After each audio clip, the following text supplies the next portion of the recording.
Eu nem sei como a gente entrar nesse assunto.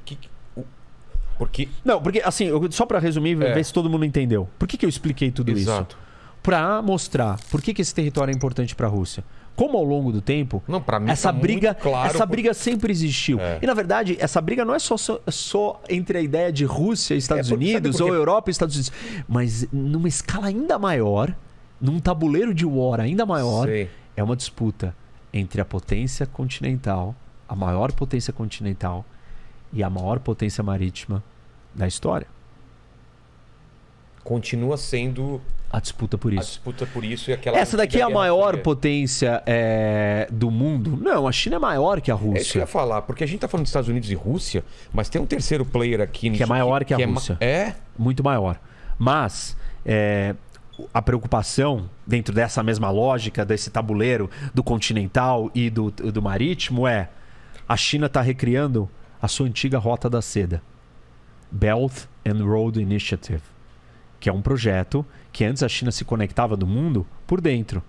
Ela não estava interessada em navegar. A China não curtia isso daqui. Ela que estava focada aqui para dentro. Ela queria... E daqui que os produtos chineses chegavam na Europa, inclusive, pela Rota da Seda.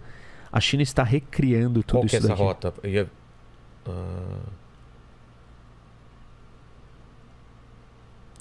Tudo isso daqui está sendo recriado.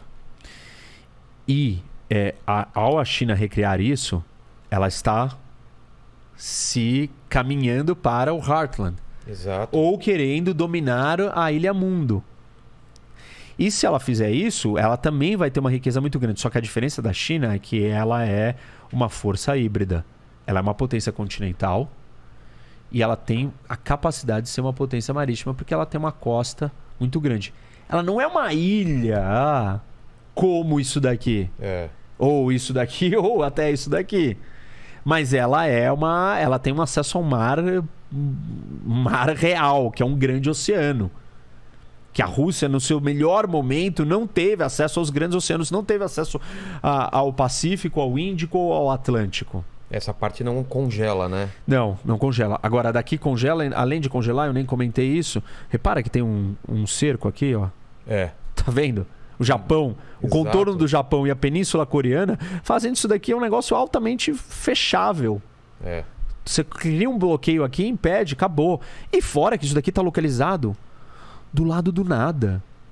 No fim do mundo. Quantas pessoas vivem aqui? Mais de 70% do território da Rússia tá na Ásia. Território ou da população você está falando? Território. Entendi. E só 20% da população tá aqui. Entendi. E pra você trazer coisas pra cá, que não é nada, que aqui é a Sibéria, que esse território aqui é muito difícil, congelado, horrível, não serve você estar aqui. Claro, você não quer perder isso daqui, mas não é um lugar de acesso natural como aqui. Entendi. Como o Mar do Sul da China, como o Oceano Pacífico direto. Deixa eu ver se eu entendi então, professor. Rock. A gente colocou aí, né, Lene? Vamos tentar entender esse panorama do war aqui. Rússia tá ferida, teve o grande império lá, teve a União Soviética, agora eles perderam tudo isso daqui, não tinha força, agora eles estão tendo força. Porque eu imaginava, antes de começar a estudar isso, que era uma coisa mais de ego do que uma necessidade vital para a sobrevivência. A Rússia está brigando pela própria sobrevivência como potência. Se eles abrirem mão dessas coisas, eles vão virar... Eles vão estar sujeitos a decisões que vêm da OTAN. Eles vão estar vulneráveis. Eles levantarem a mão, os caras falam, então vão lá e vai ser fácil de serem dominados, é isso? Isso. E óbvio que nós estamos falando desse tabuleiro que não podemos deixar uma força dominar tudo isso daqui, porque se uma força dominar tudo isso daqui, domina o mundo inteiro. Então, aqui tem um problema para a Rússia. A Rússia vê isso como um problema. Mas o contra-argumento a isso é o seguinte: o projeto russo de ocupação disso daqui é na força. Exato. O projeto de expansão disso daqui não é na força. Exato. Se junta quem quer. Ucrânia, você não quer fazer parte da União Europeia? Tudo bem. Seja feliz aí. Por que até hoje a Ucrânia não... Porque os russos não deixaram. Como? Porque o que acontece com a crise da Ucrânia? A Ucrânia elege um presidente que é alinhado com Putin. E a União Europeia, Yanukovych. E a União... Essa eleição é... Isso é 2012, né? Nesse período, 2013, na verdade, o Yanukovych vai lá e a União Europeia tenta fazer um acordo com a Ucrânia. O Putin chama ele e fala assim, opa, não. Aí ele recua. Mas qual que é a força do Putin? Que ele fala, se você fizer isso, eu faço isso? É um aliado dele. Ah, tá. É um amigo dele. Tem relação com ele, com as forças políticas que colocaram ele lá. Entendi. E aí, quando ele diz isso, o que acontece? A população da Ucrânia, uma parte da população quer estar com o Ocidente. Olharam para o que aconteceu na Polônia, depois que se juntou na União Europeia, e falaram, pô, eu quero isso para mim também. Eu quero fazer parte dessa União Europeia, eu quero ficar mais rico, eu quero prosperidade, eu quero liberdade, eu quero viver de outro jeito. Eu não quero mais viver sendo dominado pelos soviéticos, pelos russos. E sai na rua protestando contra a decisão dele de não negociar com a União Europeia. Isso quando? Isso em 2013. 2013. Isso se chama Euromaidan, que são os protestos na praça e derrubam o governo. Antes de derrubar, ele responde com violência, você tem choque, começa a se mobilizar a população, tem um monte de guerrilhas e lutas e acaba derrubando o presidente, o Yanukovych, e ele foge para a Rússia. Quando cai o governo, é colocado o presidente do parlamento assume como interino e aí depois nós vamos ter uma nova eleição, enfim, vão criar um novo governo. E aí os russos entendem que isso foi um golpe. Isso foi um golpe contra o seu aliado. Isso é o Ocidente que está manipulando a cabeça das pessoas, as eleições, tudo. Aqui no meu vizinho. No meu quintal, no meu vizinho e querendo que eu me cercar. Então, o que acontece nesse momento? A Rússia começa a falar, não, isso daqui não vai dar certo. E aí, a retaliação do parlamento ucraniano vamos abolir o idioma russo da língua oficial da Ucrânia. O quê? Nossa. Quando eles fazem isso, aí o Putin fala, esse negócio não vai ficar bom para os russos que vivem ali. Aí ele decide, e nesse momento a Rússia já tinha, faz tempo aqui, uma base naval na Crimeia. Ainda, mesmo depois dessa nova eleição? Desde antes. Mas desde continuou, mesmo depois que o cara fugiu e tal. Era um acordo de longo prazo, a base naval estava ali, porque é a única base de acesso de água quente para os russos. E aí, o Putin decide que ele não pode perder a Crimeia. Quer pegar outro mapa agora? Acho que é melhor, né? Mais perto. Bem lembrado. Já tinha até esquecido dele. Agora sim. Olha só, hein, Lene? Fala num cara preparado aí, hein? Hoje coube tudo, hein? Cara, agora dá pra entender melhor aqui. É verdade. Aqui é a Crimeia. Crimeia, isso. Tá. Agora, cadê esse apagador? A gente tem que apagar antes de destruir tudo. Tá. Crimeia aqui, Sevastopol, é a base. Por que a Crimeia é importante? Repara que ela é uma península, né, avançada. Ela te dá uma posição estratégica de navegação que ninguém tem. Se você está aqui, você chegar aqui no meio, você está longe. Você está aqui, qualquer lugar que você tiver, ninguém está tão projetado à frente. Turquia, para cá, para a Europa. Se você está projetado aqui na frente, você está passos à frente. Qualquer navio ou força naval que sair aqui, você já consegue interceptar, consegue bloquear, consegue fazer a diferença. Então, ele decide que ele não pode perder a Crimeia.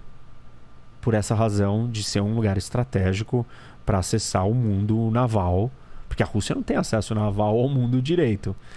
E aí ele anexa a Crimeia. Como? Simplesmente ele coloca... É uma combinação de ações, né?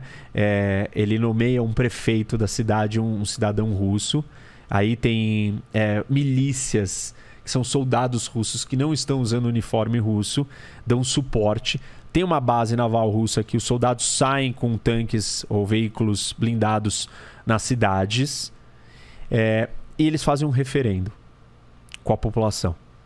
Desse referendo, a maioria da população era de descendência, etnia e falava russo. Então queria estar com a Rússia. Ah, entendi. A maioria. Mas nem todo mundo pode votar e você não faz um referendo de um pedaço do país sem incluir o resto do outro país inteiro. Você tem que incluir a Ucrânia inteira. Claro. E não foi o que ele fez. E aí, e mesmo assim o referendo é fraudado e tal. E aí ele acaba criando problemas com a comunidade internacional, porque, isso é uma anexação de um território. Então esse é o primeiro passo. Se eu falei que há 80 anos não acontecia, 2014 aconteceu. Mas não foi uma guerra. Foi ele abocanhar um território e anexar e todo mundo aceitou. Entendi. Então ficou por isso. Isso foi quando? 2014. 2014 e o mundo olhando já meio preocupado. O mundo olhando, preocupado, condenou, não reconheceu, mas isso não muda nada, e impôs um monte de sanções contra a Rússia. Tipo? Sanções econômicas. Sanções do tipo tal banco, os ministros, secretários, oligarcas, pessoas próximas. As sanções atrapalham a economia russa. E isso cria algum problema. Mas na sequência ele não está contente só com isso daqui. Ele em 2014, na sequência, tem uma região aqui no leste da Ucrânia, separatista, ou com muitos russos vivendo ali que querem se separar e aproveitam o momento, não querem, mas são instigados pelo Putin, pela Rússia, aproveitam o momento e começam a entrar em choque com as forças ucranianas. Os russos indiretamente estão apoiando e depois eles acabam intervindo aqui de formas ocultas, soldados não uniformizados. Eu não entendo direito, assim, a Ucrânia é uma coisa misturada, porque você tem russos lá dentro e tem gente que não tá afim não gosta muito dessa influência russa.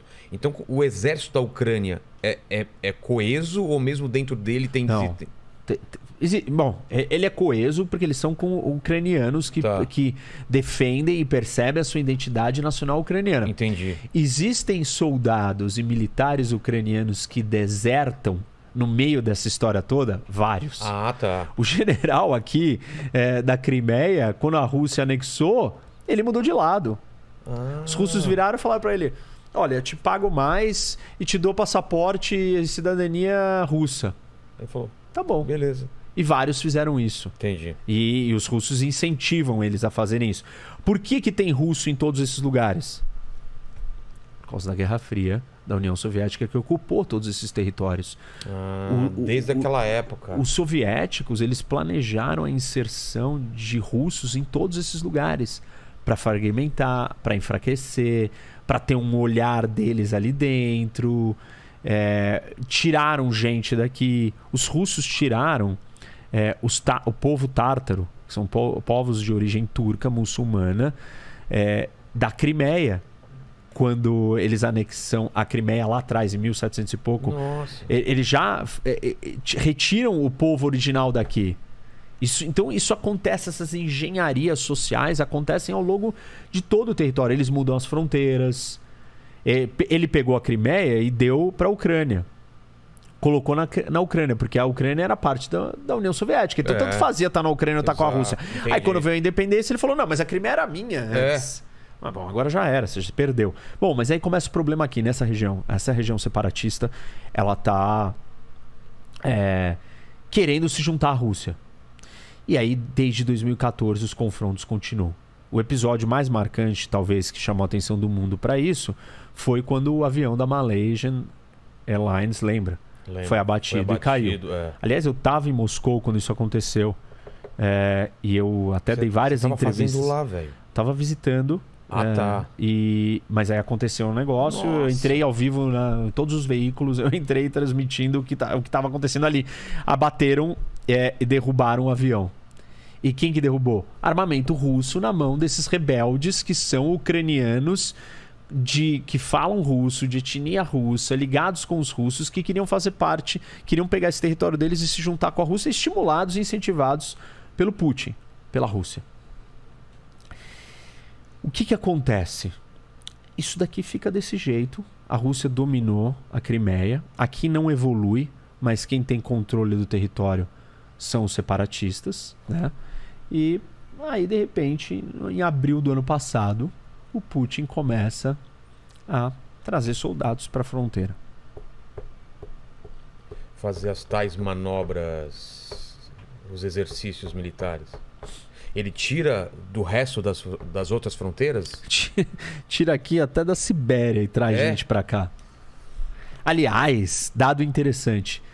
Acho que é desde 1920 que ele não deixava as fronteiras com a China e com a Mongólia tão desprotegidas. Ah, é? Com um contingente tão baixo de soldados. Pra você ver o quanto que ele mobilizou e o quanto ele está interessado nisso daqui e o quanto ele se sente seguro na relação com a China hoje. Quando ele faz isso, né, o Ocidente fica olhando, tá todo mundo olhando, ninguém acha que vai dar nada. O que esse pessoal fica fazendo aí? Eles estão se preparando. Tá vindo combustível, tá vindo tanque, tá vindo armamento, tá vindo trem, tá vindo soldado, tá vindo avião, tá vindo míssil, lançador de míssil, tá vindo um mundo pra aí. Hoje são 200 mil soldados. E você não faz isso só pra...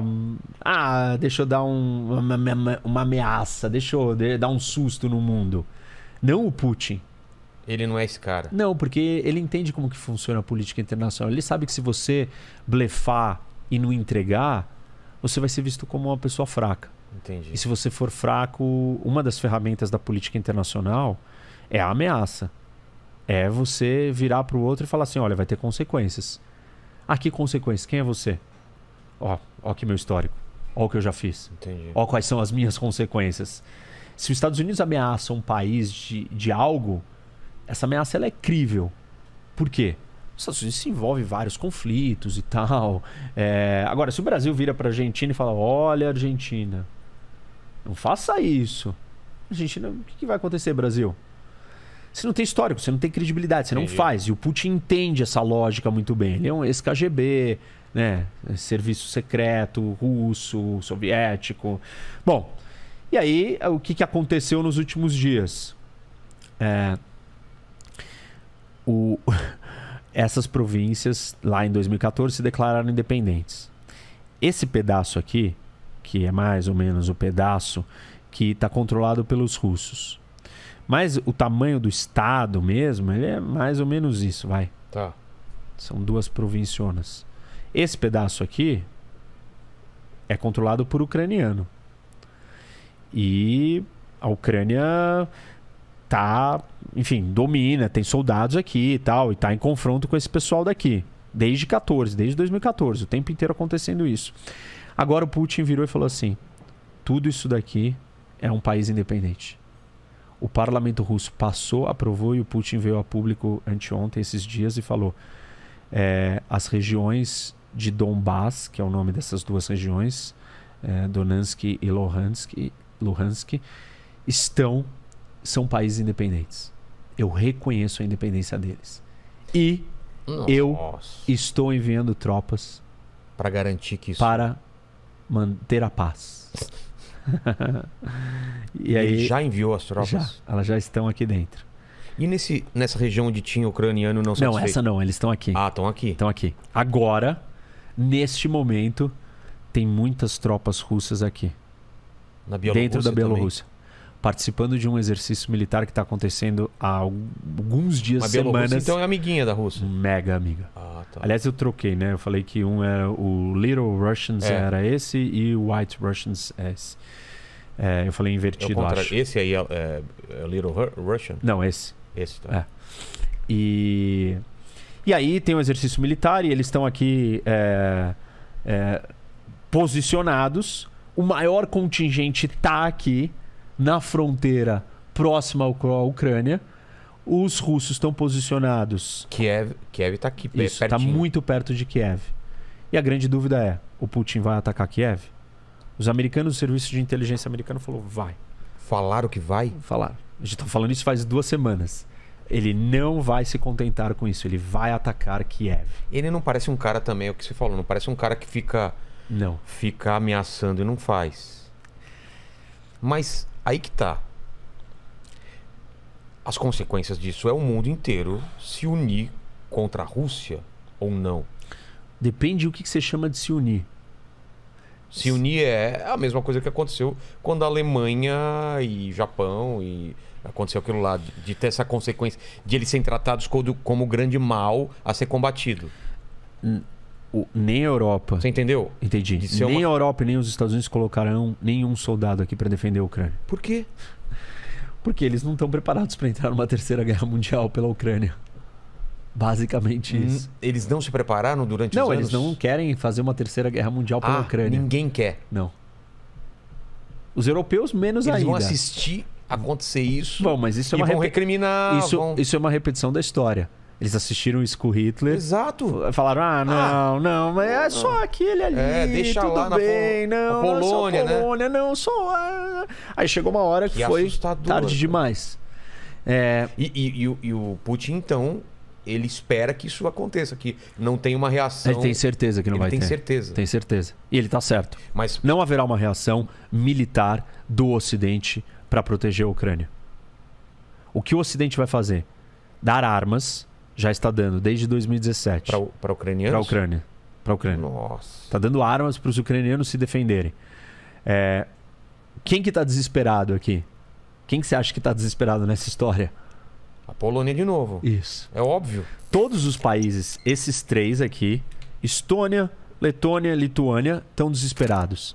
Polônia está desesperado. Porque você está falando que vai acontecer. Gostei de aqui não aconteceu nada. Ele vai vir para cá também, o Putin? Se ele recuperou esse território inteiro. Esse daqui é o maior estado em população das ex-repúblicas soviéticas. De todas as ex-repúblicas soviéticas, o Cazaquistão é maior em tamanho. Mas não é Mas em população, a Ucrânia é maior. São mais de 40 milhões de pessoas aqui. A Ucrânia é o primeiro, é a mais importante a ser recuperada. Mais importante. E ela é mais chave, porque o Putin disse no discurso dele de 2 dias atrás que ele falou? Que não existe nação, país ucraniano independente. Que a Ucrânia é uma invenção dos russos. Dos russos? Dos soviéticos, dos russos. Que esse país não existe, que eles são irmãos e que eles são russos. Na verdade, que não existe diferença entre russo, da Rússia e russo, por isso que é White Russians, ou russos brancos, tudo... little pequenos russos, tudo russo. Isso daqui é tudo russo para ele. Só que ele ignora que existe um idioma, uma cultura, uma história, uma identidade nacional de um povo que foi dominado em momentos pelo Império Polonês, por vikings, por mongóis, por todo tipo de gente. O que a grande preocupação aqui? Como que isso vai acontecer? Primeiro, né? O que ele vai fazer em Kiev? Ele vai entrar em Kiev, ocupar, derrubar o governo e sair? Se ele fizer isso, aí volta um outro governo depois, ele não tem controle sobre o país. Se ele vier ficar e entrar em Kiev, ele vai ficar numa guerra urbana. E uma guerra urbana numa cidade desse tamanho, num país que não quer ser dominado pela Rússia, é uma guerra de guerrilha. Sangrenta e... interminável. Interminável. Porque ela não acaba. Você vai ter que exterminar todo mundo para acabar. Enquanto tiver 100 ucranianos ali lutando, é um sniper, né? Um atirador no alto de um prédio, dá um tiro no tanque, explode um tanque. Carro-bomba. É guerrilha, é assimétrico o conflito. E aí Mas a Rússia as baixas são altíssimas. A Rússia não quer isso. Assim, se ele estiver caminhando para isso, é uma loucura. Ele está num outro nível de loucura. Você acha que não é isso que ele vai caminhar para isso? Eu acho que não tem como. Só que ninguém conseguiu entender o que ele quer fazer com Kiev, se ele não vai fazer isso. Tem gente que tá aventando a possibilidade de ele entrar, derrubar, sair, fazer um cordão em volta da cidade. Isolar a cidade por fora e não ficar na guerra urbana. Sei lá. Nossa. Outra possibilidade ele só vai anexar essas províncias aqui do leste da Ucrânia. Ou, eu tenho dito isso daqui também, ele vai vir aqui e criar um corredor para pegar por terra a Crimeia. Porque a Crimeia, ela não tem ligação por aqui, tá certo? Que ele colocou uma ponte depois de 14, mas a conexão com o continente está aqui. E para ele fazer isso, ele ocuparia esse território, controlaria isso daqui, e aí é um jeito da Rússia acessar a Crimeia, direto por terra. E de quebra ele também pegaria essas duas províncias. Me parece mais uma segunda etapa dessa situação é ele vir aqui e se juntar... Com a Moldávia? É. Também é... Por quê? Aí tem um problema na Moldávia. Tem um território aqui que chama Transnistria. Transnistria. Que tá aqui, ó.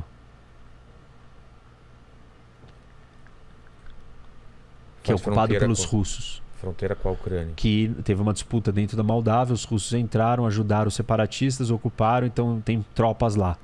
Pra quê? Pra evitar que a Moldávia se junte com o Ocidente, pra influenciar o que acontece aqui dentro, pra evitar que esse acesso aqui do Mar Negro por cima, que chama Gap da Bessarábia, que a Moldávia era Bessarábia antes, que é o Gap da Bessarábia, que é um corredor aqui que conecta, porque o corredor aquele corredor do norte da planície europeia, ele vem aqui por cima e aí ele se divide aqui e desce aqui ao lado dos Cárpatos, porque os Cárpatos, né, estão vindo por aqui. Também não tem nada natural que impeça esse corredor. Isso, e na verdade esse corredor ele serve muito mais para chegar no Mar Negro. Tá. E ele é estratégico importante. E aí se ele fizer isso, ele corta o acesso da Ucrânia ao Mar Negro. Aí ele transforma a Ucrânia em um país sem saída para o mar. Todo isolado. Totalmente problemático, difícil, mas não vai ser muito fácil de sobreviver. Então essa são as possíveis opções dele. Ou ele não vai para Kiev e só lida com esse pedaço aqui e tudo bem. Eu acho que para Kiev é uma coisa, pelo que você está me falando, é uma jogada muito arriscada para ele, né? Muito, mas assim, todos os serviços de inteligência do Ocidente dizem que ele irá invadir Kiev. Hoje, o presidente da Ucrânia declarou estado de emergência no país e convocou todos os reservistas. Toda a população parou e ninguém mais trabalha e o país inteiro está mobilizado para a guerra. Porque você tem que se concentrar e se preparar para a guerra, porque eles acham que a invasão é iminente. E ele está sendo orientado e guiado pelo Ocidente, tentando ajudar, pelo menos com informação. Como se começa uma guerra desse jeito? Primeiro ele vai atacar com mísseis. Porque ele vai destruir as baterias antiaéreas e a força aérea ucraniana do que restou. Que já não é grande coisa, mas ele vai atacar as bases militares. Ele sabe onde elas estão localizadas, ele vai bombardear com mísseis e vai destruir o exército ucraniano antes dele se mover. Depois ele vai vir... vai exercer uma superioridade de comando e domínio aéreo. E depois ele vai vir por terra. Como que faz esse domínio aéreo? Uma vez que você não tem mais força aérea do outro país, você... Não tem antimíssil. Não tem antimíssil, você controla o espaço aéreo, você vai ficar voando, sobrevoando, vendo o que está acontecendo ali, você vai ter superioridade aérea para ajudar suas forças terrestres que estão avançando por terra. E aí ele vai vir por terra... Que vem a terra e vem um avião bombardeando aqui, evitando... Se tem resistência aqui, o avião avança e ataca antes, helicópteros e tal, e vai caminhar. É uma guerra perdida para a Ucrânia. Se a Rússia quiser mesmo avançar, eles não têm o que fazer. Só resistir. Mais ou menos. Ah, é? Em 1939, a Rússia decidiu que ela iria ocupar a Finlândia. E essa guerra se chama Winter War, Guerra do Inverno. E aí os russos estão com, acho que, se eu não me engano, era 40 mil soldados. E a Finlândia tinha assim, um número 5 mil soldados, um número muito baixo, muito inferior. Acho que era 20 mil e 4 mil. Muito inferior. Não estavam preparados, estavam divididos ideologicamente, politicamente. E a Rússia, com uma superioridade muito maior, em dezembro, faz uma ofensiva e entra para dentro para dominar a Finlândia. Os finlandeses lutam bravamente, unidos, organizados, com esquis. Os russos de tanque, os finlandeses com esqui, eles entram na retaguarda das linhas de suprimento, cortam o abastecimento dos tanques, os tanques se tornam inúteis e conseguem vencer a guerra. Caramba! E expulsam os russos. Perdem 11% do seu território, porém não são dominados e ocupados por completo. Então, assim, se a Ucrânia quiser resistir, e ela tem resistido até agora, ela não parou de lutar aqui. Eles têm um exército menor. Os números oficiais falam que a Rússia tem 3 milhões de soldados, se você contar os reservistas. Né? Então ela convoca 3 milhões, tem 1 milhão no exército pronto. E A Ucrânia tem quase 300, por volta de 300 mil, e chamando os reservistas 3 milhões. Mas aí tem gente que está dizendo, ou existem outros falando, não, ele tem 3 milhões também, se chamar todo mundo, mobilizar o país inteiro e tal. E aí a gente tem que levar em consideração questões como o moral das tropas. Os russos estão lutando pelo quê? Pela anexação de um território a mais? E os ucranianos estão lutando pelo quê? Pela sua casa, pela sua terra. Então, supostamente, ele vai lutar com mais afinco. Existe uma superioridade militar russa incontestável, obviamente. Mas como que os russos vão ler esse movimento do Putin? Eles vão entender que esse movimento é legítimo? O Putin, tudo que ele faz, tem sempre um grande teatro por trás. Então, ele prepara coisas para parecer de um jeito. Ele não simplesmente vai e faz. Na Crimeia, ele preparou. Teve um referendo. Falou, não, os russos da Crimeia que quiseram. Tem sempre tem um grande show. E esse show faz parte da motivação dos russos que estão aqui dentro e dos russos dentro da Rússia.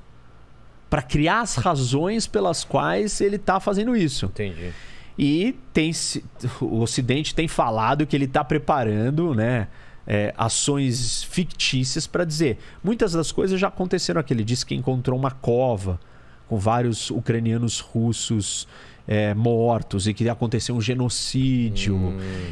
Ele disse que os ucranianos atacaram. Os ucranianos falaram, nós não vamos atacar. E realmente os ucranianos não vão querer provocar. Eles sabem o que está em jogo aqui. Mas aí ele simula uma situação. Eu não sei se ele já está pronto para ir direto para um ataque a Kiev sem simular alguma outra coisa. Pode ser. Pode ser que ele simule alguma coisa muito maior ainda do que a gente já viu até o momento. Um falso ataque aqui na Bielorrússia, por exemplo. False flag, um falso ataque para isso. Para ter a Bielorrússia virou e falou assim, olha, os russos podem ficar aqui quanto tempo eles quiserem. E nesses exercícios militares, em 2014 também aconteceu isso, os russos botaram em alerta e em operação o seu arsenal nuclear para dar um recado para o mundo. Eu tenho bombas atômicas, não se metam nessa guerra, ela é minha e eu vou usar essas armas se eu precisar. Esses países aqui estão desesperados.